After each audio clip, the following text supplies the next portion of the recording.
আসসালামু আলাইকুম, সবাই কেমন আছেন? শুভ সকাল। আশা করি ভালো আছেন। আলহামদুলিল্লাহ আমিও ভালো আছি।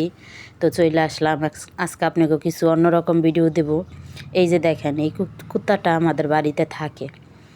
নিঃস্বার্থ ভালোবাসা যাকে বলে। সারা রাত্র এই গাড়ির পাশে এইভাবে শুয়ে থাকে। কোনো শব্দ, কোনো মানুষের আওয়াজ পাইলে আমারে ডাইকা উঠায় খেউ খেউ কইরা। তো একে ভালোবাসা বলে না বলেন? এইভাবেই আমাকে এই কুকুরটাই ভালোবাসে। একেই বলে ভালোবাসা অবিরাম। তো সকালবেলা ভাবলাম যে শীত শীত, তো একটু চা নাস্তা করে ফেলাই। এদিকে আমি রং চা বানায় নিছি টুস দিয়া, রং চা খাইতেছি, কারণ গলাটাও একটু কেমন লাগে। আর বাচ্চাটার অলরেডি অনেক ঠান্ডা লাগেই গেছে। তো দুই মাই জিয়ে ভাবলাম একটু চা নাস্তা করে ফেলাই। এদিকে আরেকটা জিনিস দেখেন, 3টা হাঁসের বাচ্চা দেখেন কত সুন্দর বসে আদার খাইতেছে। ওরা ছোট ছোট আনা হয়েছে পালার জন্য। কি সুন্দর দেখেন বসে আদার খাইতেছে আর খেলা করতেছে।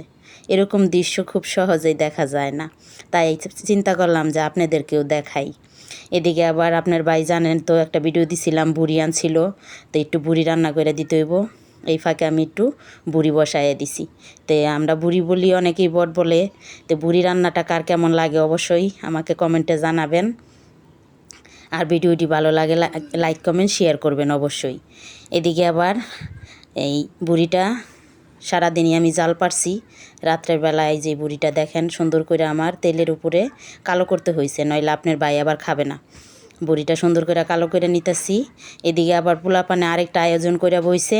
ওরা কয়দিন পর পরই আমার কাছে আইসা পিকনিক করে যে ফুপু আমাকে ওইটা রান্না করে দিতে হইব। গুছাইয়া গাছায় রাত্রের বেলা ধরছে, এটা করতেই হবে।